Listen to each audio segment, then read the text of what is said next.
Here we have the Macross Do You Remember Love 1/60th scale VF-1A Hikaru Ichijo from Yamato. Front of the box, side of the box, back of the box, other side, inlay,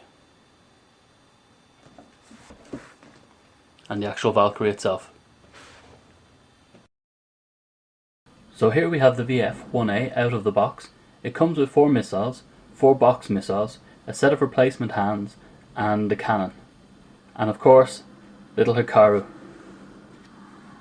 So, same as before, nice little model. Just have a quick look. So, here's the missiles. If you've seen the other video, you've already seen these. So nothing special, nothing new.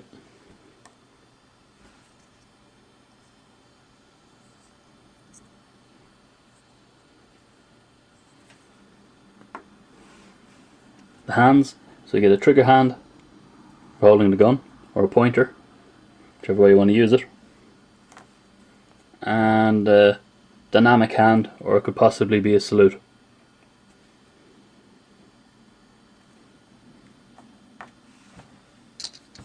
So the cannon transforms as usual, so nothing unusual there.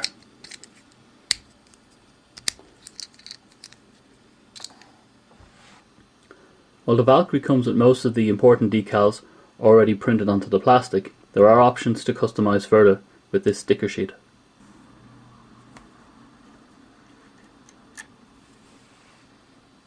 As shown before, the cockpit hood already has its stickers applied.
So here we have a size guide. Starting at the left, we have the VF-0S, the Tomahawk, we have Roy in the background in the VF-1S, the VF-1A, and then the YF-19.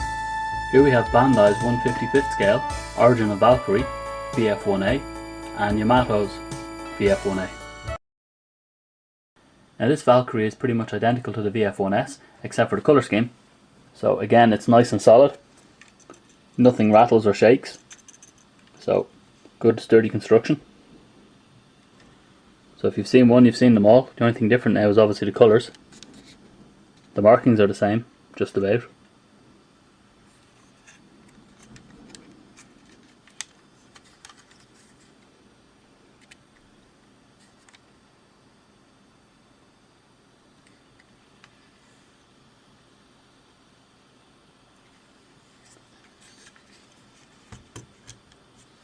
So let's look at the head sculpt and its articulation. Now the head rocks forward and back at the base, so in there. Not only that, it can also rock forward and back on a little joint which goes around the circular jobby, and of course the head goes left and right, and all the way back and all the way forward, so it's nice and poseable. Plus One of the things over this versus the Bandai is there's no screw in the side of the head. Let's have a quick look at the shoulder and arm articulation.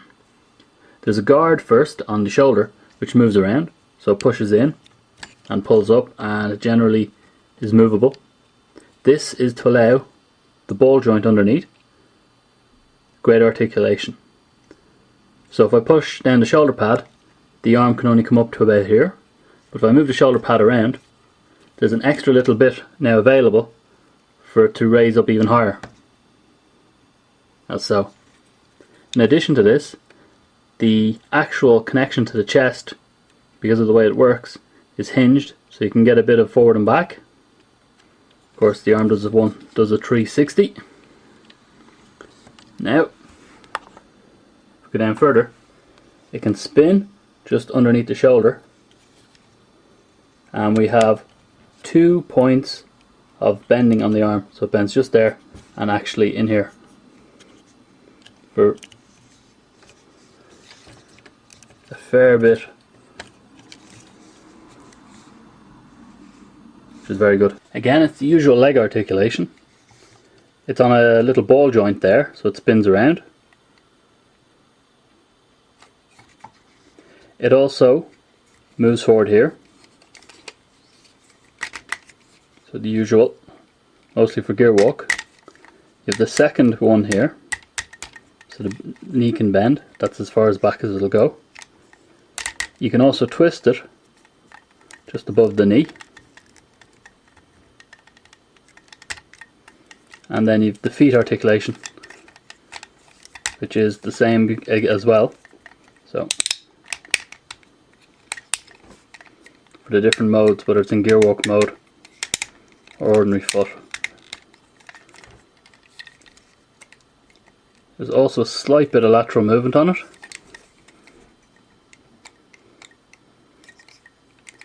Here's a feature of the Valkyrie that you can only see if you have 2 of them. The front nose cockpit section disassembles from the main body, it just pulls out, but you have to remove the head first. You then take the attachment and stick it on the side, like so. It just goes into, there's a little groove just there, pushes in and attaches, like so. And as you can see, there's a little clip for the arm. Now that you've the cockpit detached from the plane, we can attach it underneath the other Valkyrie to the arm. So it has to go on this side because it won't fit on the other side. So it just pushes into the grooves, like so.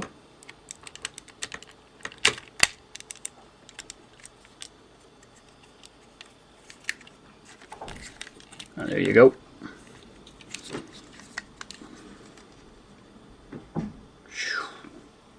The Valkyrie carrying the other Valkyrie.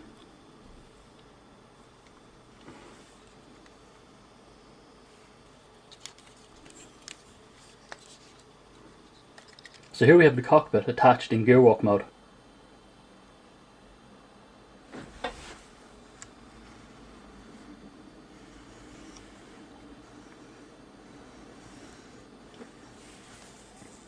Now it just pops off, so the easiest way to do it is just take the actual cockpit off and then just pops off. So this was me with the VF-1A saying "Sláinte."